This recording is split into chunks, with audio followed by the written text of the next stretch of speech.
Começa agora um programa que traz tudo sobre o livro mais lido em todos os tempos. Apresentamos O Som do Livro.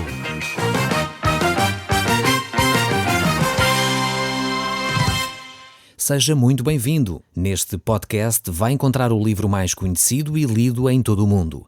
Vamos levá-lo numa viagem pela história da humanidade. Este é um audiolivro para si, para a sua família e sociedade em geral. Contextualização e comentários de Paulo Chaveiro. Nós, no último programa, tivemos a oportunidade de ler vários versículos que mostram que a forma como Deus usou um profeta muito estranho. Este profeta chamava-se Balaão. Afim, este profeta, apesar de ser tão estranho, ele transmitiu ainda verdades extremamente importantes. Ele possuía um caráter bem duvidoso, como certamente está lembrado. Um homem que, de alguma forma, trabalhava, supostamente para Deus, em troco de dinheiro. Era como se fosse um mercenário religioso. Aqui mesmo, no livro de Números, nós estamos a estudar, vemos que Deus coloca muitas vezes até nos lábios de pessoas estranhas como Balaão, verdades incríveis acerca da sua pessoa e acerca daqueles que Deus quer abençoar. Este profeta aqui, Balaão, ele de facto não pôde contrariar aquilo que Deus já havia dito. Deus tinha abençoado a nação de Israel e não havia forma de amaldiçoar aquilo que Deus abençoou. E esta era a primeira lição que nós deveríamos ter fixado no último programa. Nós relembramos que não pode haver uma maldição sobre aqueles a quem Deus abençoou. E eu quero deixar isto muito claro na sua mente. Infelizmente, por vezes assistimos a profetas, a líderes religiosos que têm uma postura contrária a este princípio aqui das Escrituras. Acham que podem amaldiçoar alguém que Deus abençoou. A própria palavra de Deus, no livro de Romanos, diz que quem é que intentará acusação contra os escolhidos de Deus, pois é Deus quem os justifica. Então significa que quando Deus salva alguém, quando Deus abençoa alguém, não há qualquer outra pessoa, seja dito servo de Deus, seja dito também médium, ou seja dito qualquer outro servo de outra entidade qualquer, não tem autoridade para amaldiçoar aqueles que Deus abençoou. E isto é muito importante que fique gravado na nossa mente, pois hoje assistimos a grande confusão acerca destas questões. Infelizmente vemos cristãos extremamente assustados porque alguma pessoa disse que iria fazer um trabalho no sentido de estragar o casamento de alguém, queria lançar um mau olhado sobre não sei quem, que talvez até proferiu uma maldição sobre o outrem. Mas quando Deus abençoa, não há maldição que pegue. Não há mau olhado que atinja aqueles que estão debaixo da proteção de Deus. Isto é muito importante deixar claro na sua mente, no seu coração, para que não viva atormentado com coisas que não deve viver atormentado. Então, vimos isso através deste profeta Balaão. Ele era de facto um homem extremamente estranho. Ele intitulava-se um profeta de Deus. No entanto, ele abençoava ou amaldiçoava por dinheiro. E isto é muito triste e infelizmente ainda hoje assistimos a este tipo de supostos profetas, eu gostaria de dizer assim, que trabalham em troco de dinheiro. Não deveria ser isso que motiva os servos de Deus. Não deve ser os rendimentos, não deve ser o dinheiro que faz com que uma pessoa possa abençoar e ajudar e orar por outros. Então temos aqui este exemplo tremendo deste homem Balaão. Vemos que a palavra de Deus nos mostra, como por exemplo no exemplo de Davi, o grande rei de Israel, que quando uma pessoa peca e se arrepende, Deus recebe essa pessoa de volta. A palavra de Deus nos diz, por exemplo, nesse exemplo que eu dei do rei Davi, apesar de ele ter cometido pecados tremendos, pecados que não eram supostos um homem temente a Deus cometer, quando ele se arrependeu, Deus o restaurou. E a Bíblia até diz acerca de Davi que ele era um homem segundo o coração de Deus. A verdade é que Deus faz uso, às vezes, de pessoas com personalidades difíceis, com defeitos, como fez com Saul, que até chegou mesmo a profetizar em algumas ocasiões. Porém, diz a palavra de Deus que depois disso, depois de ele se rebelar contra Deus, o Espírito do Senhor se retirou dele e apareceu-lhe então, depois, um espírito de mal da parte do Senhor, que quer dizer por permissão de Deus, e ele foi atormentado por causa da sua rebeldia. No fundo, foi aqui o mesmo, conselho que Balaão deu a Balaque, o rei moabita que queria amaldiçoar o povo de Israel. Quando não pode ir contra o povo, então a única forma de fazer o povo de Deus cair é levá-lo a pecar, é levá-lo a afastar-se da vontade de Deus. E quando os filhos de Deus estão longe de Deus, então ficam vulneráveis. A palavra de Deus usa um exemplo muito interessante, dizendo que Satanás anda em derredor de nós como um leão procurando oportunidade para nos tragar. Eu não sei se você gosta de programas sobre natureza. Eu gosto bastante de assistir a documentários sobre a vida animal. E não sei se repara como é que os leões atacam as manadas, sejam elas de zebras, de pequenos veados e coisas assim. Normalmente eles procuram andar à volta desses animais até que detectam quem são os mais fracos. Normalmente aqueles que estão mais doentes ou os pequenos bebés. E quando eles veem que eles se afastam da manada, então é quando eles atacam e devoram esses animais. E o exemplo que a palavra de Deus nos dá aqui é exatamente o mesmo. Satanás anda à nossa volta, procurando oportunidade para nos tragar. E essa oportunidade é quando um filho de Deus se afasta da sua comunidade, se afasta da sua igreja, se afasta da comunhão com Deus. Então fica muito mais vulnerável e então aí Satanás tem, digamos assim, mais oportunidade para causar danos a um filho de Deus. Deus permitiu que Judas fizesse parte, por exemplo, dos apóstolos. Judas veio a trair Jesus Cristo. Ele até, inclusive, chegou a ser o tesoureiro daquele colégio de apóstolos, podemos dizer assim. Certamente este apóstolo traidor chegou a receber o mesmo conhecimento que os outros. Ele andava e convivia com Jesus e convivia com os demais apóstolos. No entanto, ele abandonou Cristo, ele abandonou os princípios que tinha vivido e, como diz o livro de Atos, Judas voltou para o mundo, voltou para o seu próprio lugar, no fundo. Quer dizer que Judas, na realidade, nunca chegou a ser um verdadeiro cristão. Nunca teve um coração transformado.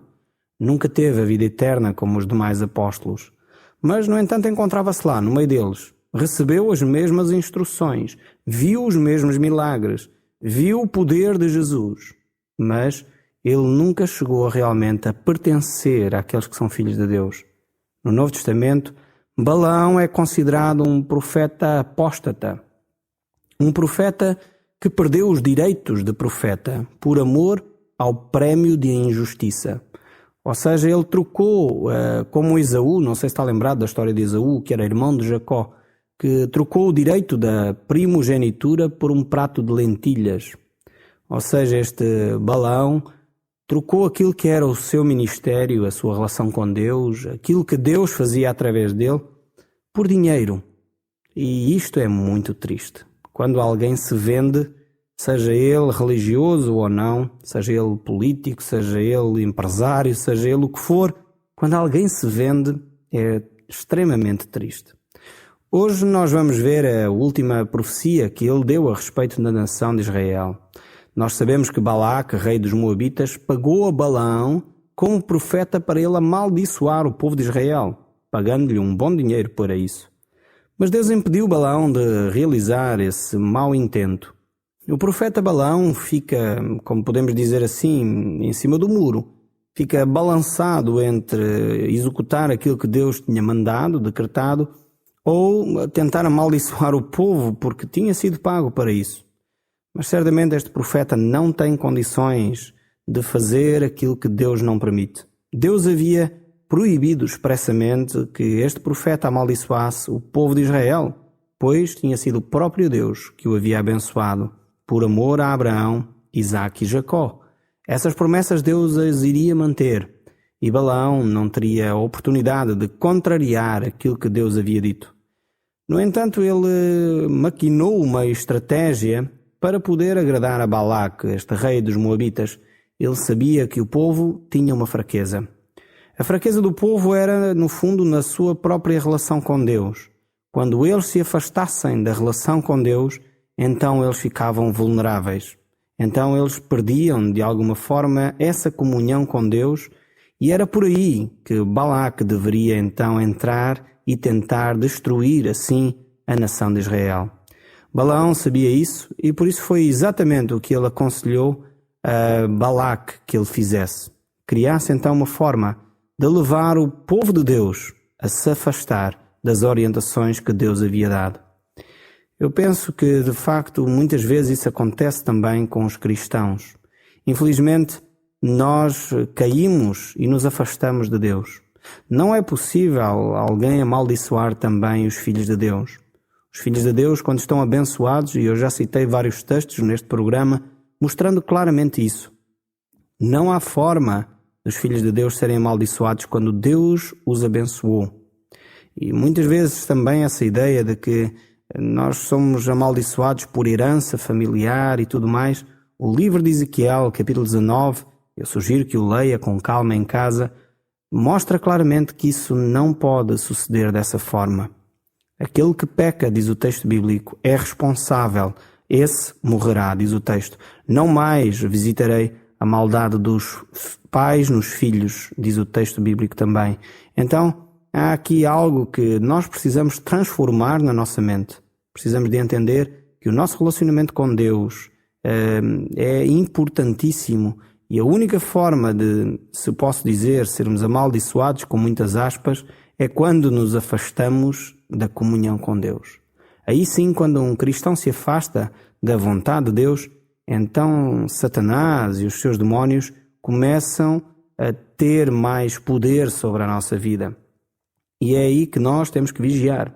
Você e eu, que nos dizemos cristãos, não podemos nos afastar da comunhão com Deus. Essa comunhão com Deus passa por termos um bom tempo de oração, passa por conhecermos bem a vontade de Deus através da sua palavra e passa por convivermos numa comunidade. A palavra de Deus nos diz que a comunidade é um corpo e não há relacionamento se nós olharmos para um corpo físico. Nesse corpo, Cristo é o cabeça. E não há relacionamento de uma mão diretamente com a cabeça, quer dizer, ninguém tem mãos coladas à cabeça. Isso seria uma aberração, seria uma situação bastante complicada para quem tivesse esse tipo de enfermidade. Mas às vezes há pessoas que dizem assim, eu sou cristão à minha maneira, eu oro e leio a Bíblia e já me chega. Não, nós necessitamos de uma comunidade. Nós necessitamos de estar integrados nela para poder ter perfeita comunhão com Deus. Então, se você ainda não está integrado numa comunidade, eu lanço o desafio. Integre-se rapidamente numa para que a sua comunhão com Deus possa ser fortalecida. Quero deixar também claro que não há comunidades perfeitas.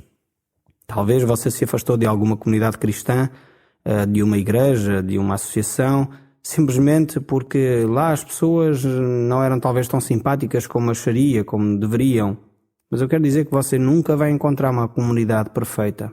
Sempre haverá pessoas com defeitos. Afinal de contas, as comunidades cristãs são constituídas por pessoas que têm falhas. Pessoas que precisam de Jesus Cristo para viver o cristianismo e precisam da graça de Deus para caminhar dia após dia, para se assemelharem cada vez mais a Cristo.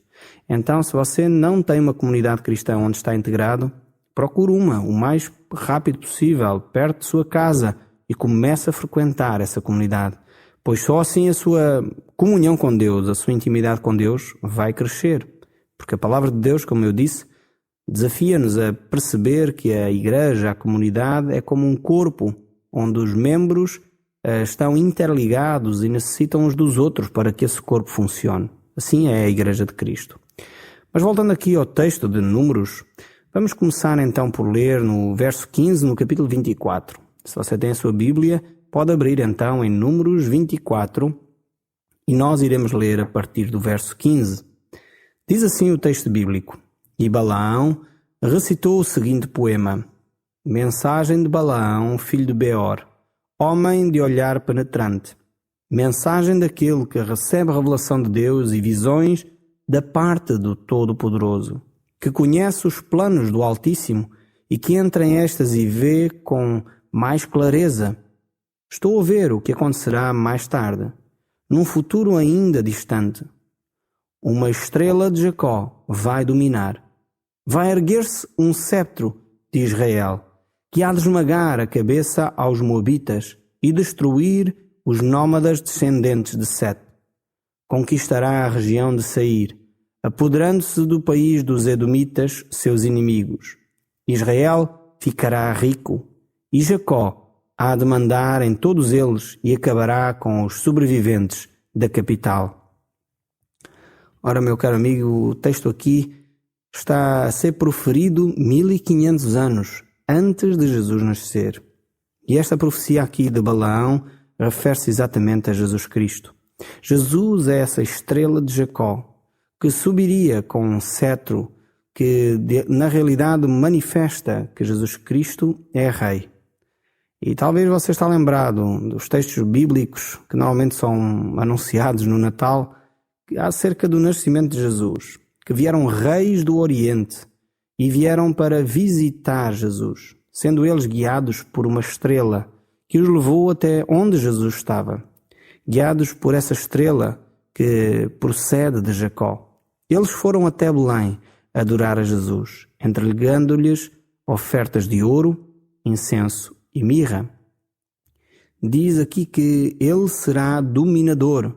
Profecia semelhante a esta, prezada amiga, encontramos também no livro de Daniel, de forma que tanto aqui no livro de Números como também no livro de Daniel, estes reis do Oriente puderam entender como tudo isso estaria se cumprindo.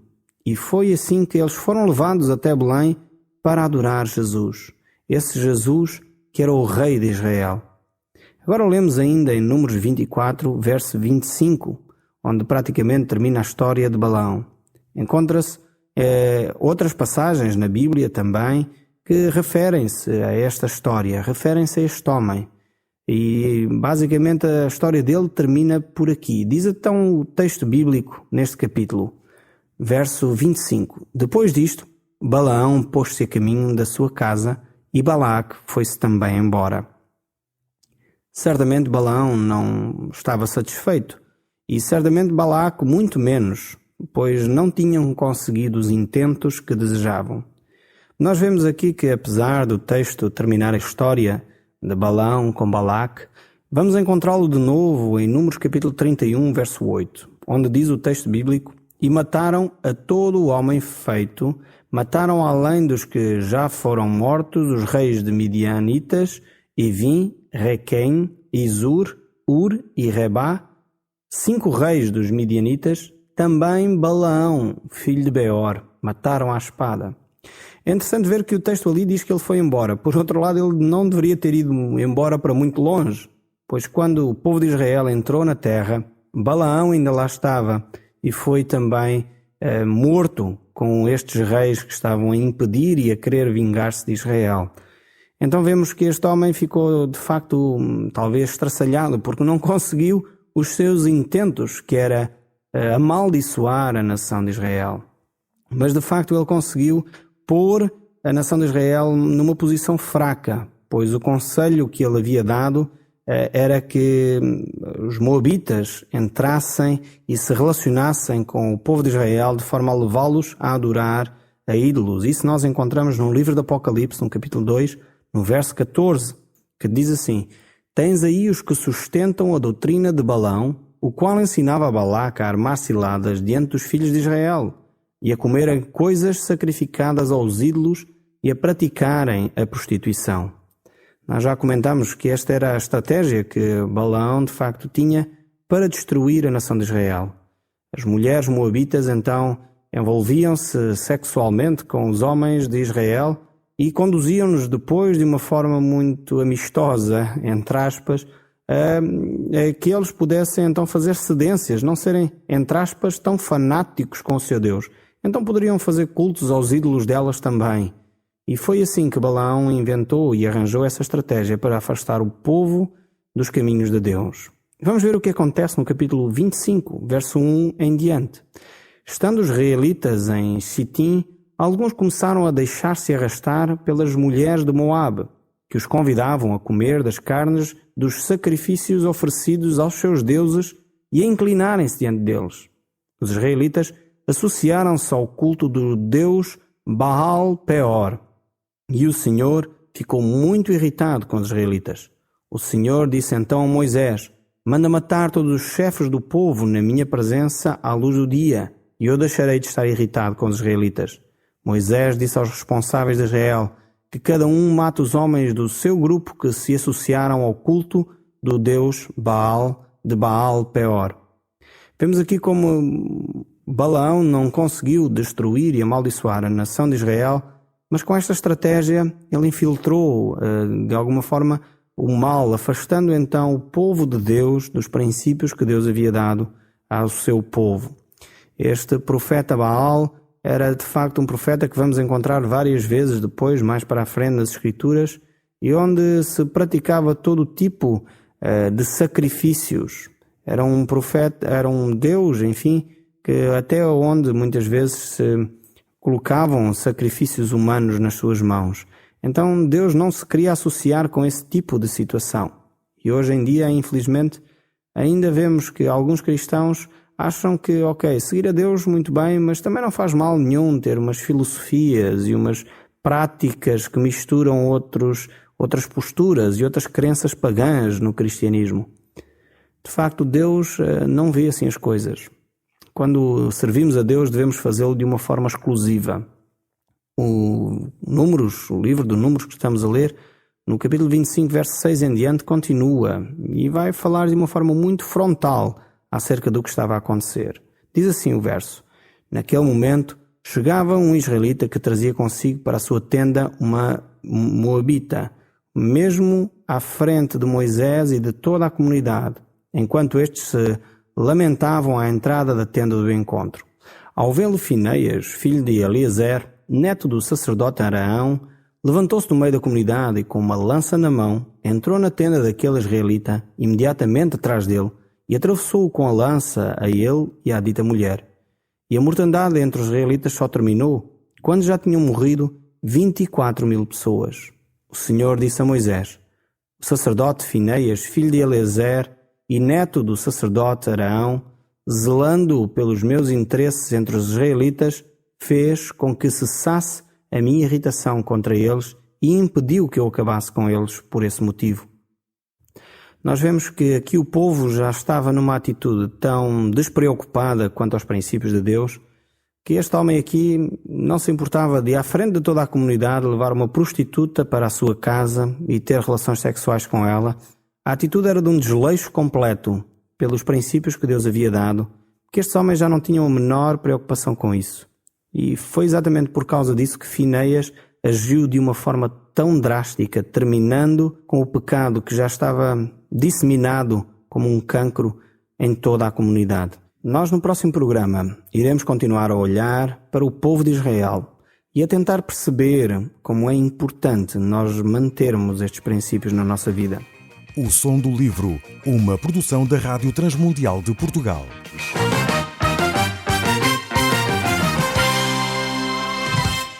RTM. Conhece todos os nossos programas em rtmportugal.org. Uma produção da Rádio Transmundial de Portugal.